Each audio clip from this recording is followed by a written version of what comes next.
brothers and sisters. Many times we are affected by what is happening around us. We're human beings, and so even though we think we're very calm and very collected and nothing affects us, the outside environment has a tremendous effect on us. And many times we succumb to the environment and we go in a down spiral if things are not working well. And we're uplifted if things seem to be going the way we want them to be. Even though we might feel that nothing affects us, but we find that most people are affected by what is happening around them.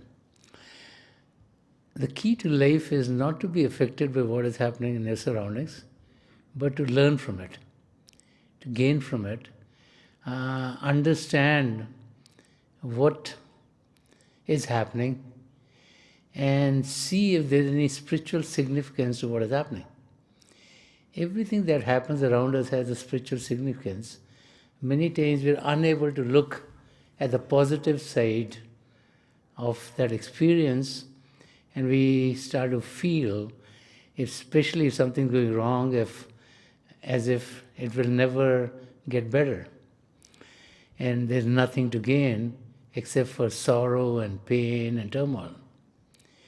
But what is very interesting is that any activity that you experience yourself in, any environment that you find yourself in, there's always a spiritual meaning, some guidance to us if we get to the depths of what we experience, which would focus our attention on our true goal. As an example, recently, I'm sure many people here in North America, saw the solar eclipse.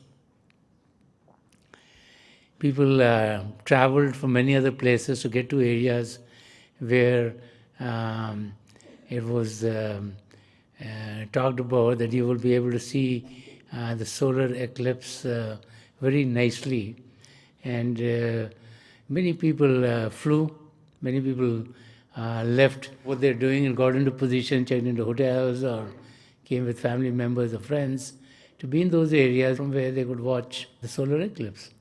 I'm sure they sat much before the time that the solar eclipse was going to start and started looking at the sun and trying to watch it. And they watched it very attentively. And at that time, nothing else was distracting them. Their attention was totally into being able to experience that happening that they thought might happen only very rarely.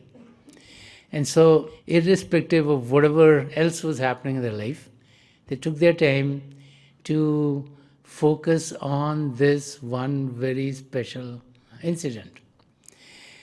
And they saw that the moon came, and the moon started to, like a sliver, first get over the sun. And everyone's walking very intently as the moon is getting more and more and more, covering the sun. And as the sun has been covered, things start to get dark. It looked like the night is coming by the time there was a total eclipse. Many people went through that experience.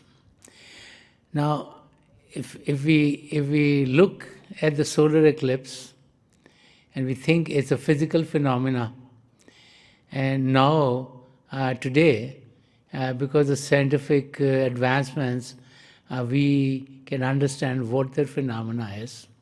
In the old times, when there wasn't any scientific proofs for how these phenomena happen, people used to have all kinds of stories as to why this is happening. And today, we can understand that, and we can take that as a physical phenomena, just leave it at that. You can, tell our children and grandchildren, I watched this total solar eclipse. Or we can find out what could be a spiritual significance in this. And so before I try to explain what the spiritual significance is, I want to relate a story. Because sometimes the stories are, you're going to remember them more than anything else. So this story comes from the past. And this story is also talking about a solar eclipse. And this happened in this one kingdom. And in the kingdom, all the people all of a sudden realized that the sun was being covered by something. And so it started to get darker and darker. And those were the times when communications were not that strong, or science was not that developed. And so they did not know beforehand that there's going to be a solar eclipse. Nowadays we know much before what is going to happen. But in those days, all of a sudden, you get up in the morning and you see the sun, and all of a sudden it's getting darker and darker and darker. And the people got very worried. Because most people like sunlight, very few people like darkness. So when things start to get dark, you feel something wrong. So they were very fearful, as if something bad has really happened. And so they complained to the king that it looks like that we must have done something wrong, that all of a sudden the sun is not happy with us. And something's happened to the sun. And you need to protect us, because something bad is definitely going to happen. So the king calls his advisors and thinks of what should we do to calm everyone down. Because the king didn't know what is happening too. I mean, no science was available in those days. So they decided people are in turmoil, and if they're in turmoil, how do we get them off our backs? Because they're all coming now, you do something, you do something, you do something. So they decided, let us give them something to do. So they get busy. And so they had a plan. They said, okay, they put out an announcement that everyone in this kingdom should take the next 30 days and they should figure out what happened. And they should come up with their theories. And after 30 days, there'll be a big meeting in the kingdom, and everyone should explain what they think has happened. And so everyone started getting very busy. Some were reading in the books, some was going to, some knowledgeable people to find out what has happened. Some went to other kingdoms in the area to find out if they knew, they'd seen something before. And so most people got very busy, because the king also announced that the person who gives the best reason is going to be rewarded. So when you get a reward, you work hard. And so everyone is very busy for the next 30 days. There's some relaxation in that kingdom, and things are getting more to normal, because as far as the king is concerned, people were not coming to him with problems, because they're busy trying to figure out what had happened. So on the day when everyone was supposed to be gathered, the king is sitting on the throne and got his advisors with him. And people are coming one by one, and they are giving their reasons. And so one person says, things are very bad. God is mad at us. And this is why in the day, God made it dark. And the other person comes and says, the sun is very unhappy.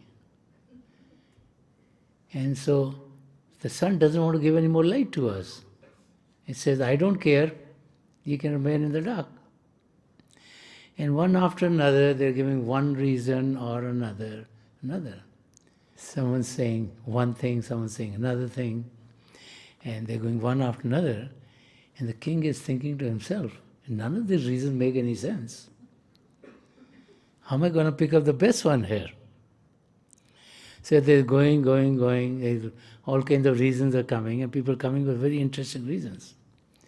As they're going, and the king is now finding that the line is getting smaller and smaller, and none of the reasons seem to make any sense to him. And then, at the end of the line, the king saw an older person who was walking very, very slowly. So when everyone ended, the last person came. And when the last person came, he said, I would like to tell you what this eclipse is all about. And the king says, yeah, tell me, I'm trying to see who is giving me the best reason for this eclipse. So the person says there's a spiritual meaning to the eclipse. So the king said, what do you mean a spiritual meaning? Because, the sun was out there, it got dark. And how can you explain that?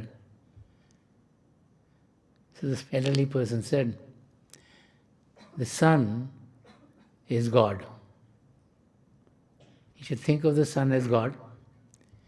And the sun is always lit up. It's always bright. It's always shining. It's always there.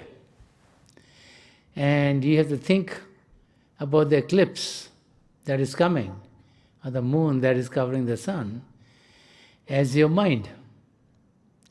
It's the mind which, through the process of thoughts, is covering the brightness of the sun. So as the mind, through its thoughts, is putting distractions and covering the brightness of the sun, you are unable to experience the light that comes from the sun. But he says it's very interesting that when you watch the total eclipse of the sun, that state doesn't remain there forever. It goes away. Because the brightness of the sun is always there. So he told the king that the key is to understand that the solar eclipse is put up by God for all of us to realize that there's a purpose in life. And that purpose is to experience the light of the Creator, the light of God, the light which shines within each and every one of us. And he said, even though the mind is there and always send thoughts to you to distract you, but it doesn't mean that there will always be darkness. Darkness would be there for a certain time when distracted. But if you are able to still the mind, and if you are able to go to a state where the mind is not able to send any thoughts to you, then you'll see the light again, because the light is always shining. It's not that the light has gone away, it's just like there's a barrier which has come on the light. The light has been shrouded by this mind and its thoughts, and the brightness is not recognized by us. And so, as we try to understand that, we all know that God is not on the outside, God is within each and every one of us, and the light of God is within each and every one of us. Now, we don't recognize it. We're like in a God eclipse. We don't experience God because of our mind and our thoughts. Because all day long we're so engrossed in the activities of this world that we don't focus on God. And so, just like when people came to see the solar eclipse, they dropped everything, their attention was there for many hours. They're watching very intently and nothing else is bothering them. They don't want to be distracted.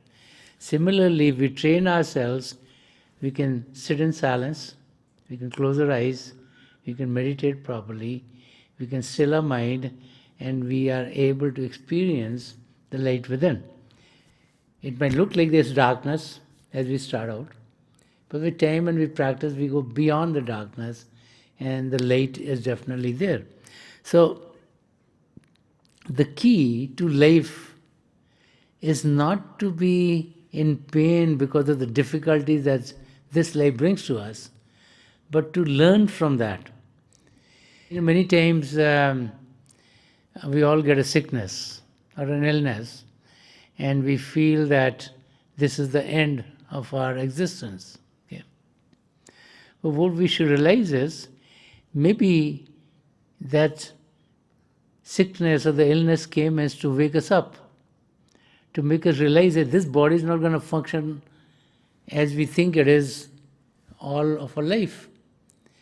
and to realize that the time that we have in the physical body is limited. Let's put it to a good use and focus on our goals. So instead of focusing on the sickness or the illness and think, why did it come to me? I'm in pain, I'm going to be difficulty. We should realize, hey, maybe it's telling me my time is limited, I should make good use of it and focus it on something positive. And when we do that, then we'll find that we will be able to overcome all difficulties of life. The physical body is not going to live forever, that we all know. Okay? But to be able to lead a life in which the physical body or our mental state or emotional state is not allowing us to take steps towards our spiritual goal, is not the kind of life we want to live. And what is very interesting is, it's a question of, let's say you have a line, and someone says, how do you make that line shorter? So you draw a bigger line in front of it, and the first one becomes shorter itself. So when you have some pain, you need to bring some joy into your life. You need to bring some happiness into your life. When there's darkness, you need to bring some light into your life. And this is what happens as we meditate. When we meditate and we are able to connect with the divine light within, there are many researches that have happened in the last few years which are telling us that if you're in pain and as you meditate, then to you it looks like the pain has gone away, because you are tuned into an arena which is more full of love, which is more joyous, which is more blissful. And as you focus in that arena, then the pain itself is getting lesser and lesser and lesser, because you've gone into an arena which is joyous and happy for you. And life needs to be lived in that manner. And we should not be fearful of anything, because God has sent us here. God is with each and every one of us. And God is always there to take care of us in all kinds of situations. And we should know that the big hand of the Lord is always there to support us through all the difficult states we are going through. And as our faith in God is strengthened, as we experience God. We can read about God, we can hear about God, but unless we experience God, our belief isn't that strong enough. Our faith is not there.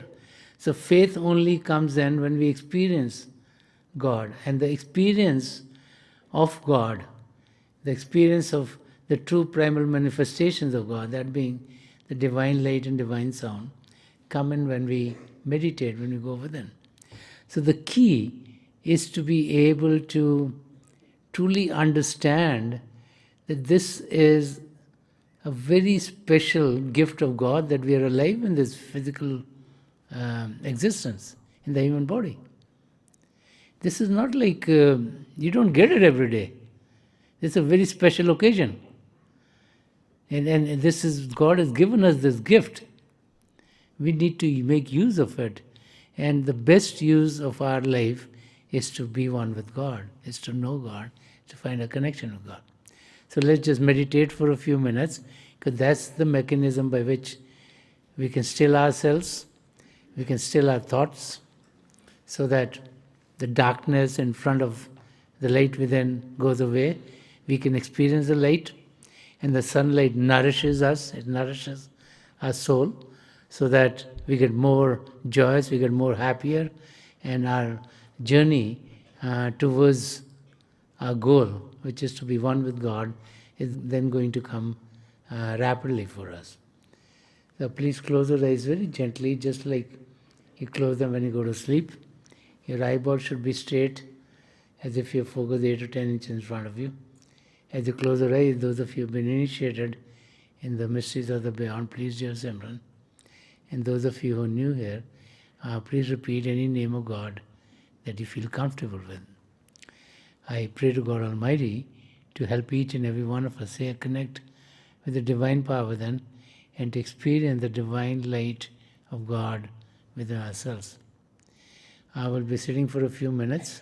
May the love and light of the three great spiritual masters of the past century, Hazur Baba Sawan Singh Ji Maharaj, Param Sant Kripal Singh Ji Maharaj, and the gracious Master Sant Darshan Singh Ji Maharaj.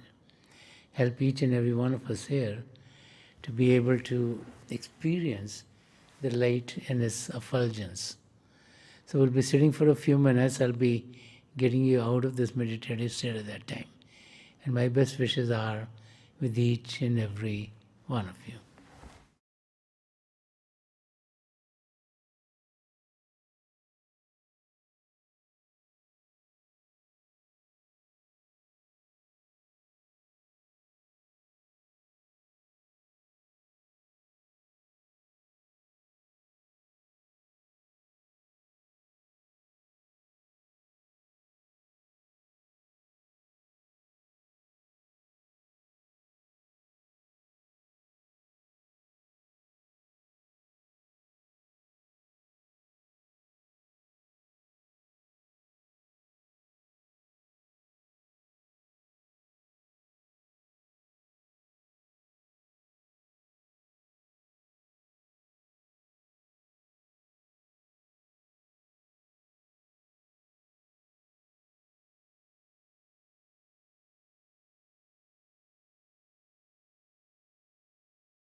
Please leave off. Please leave off.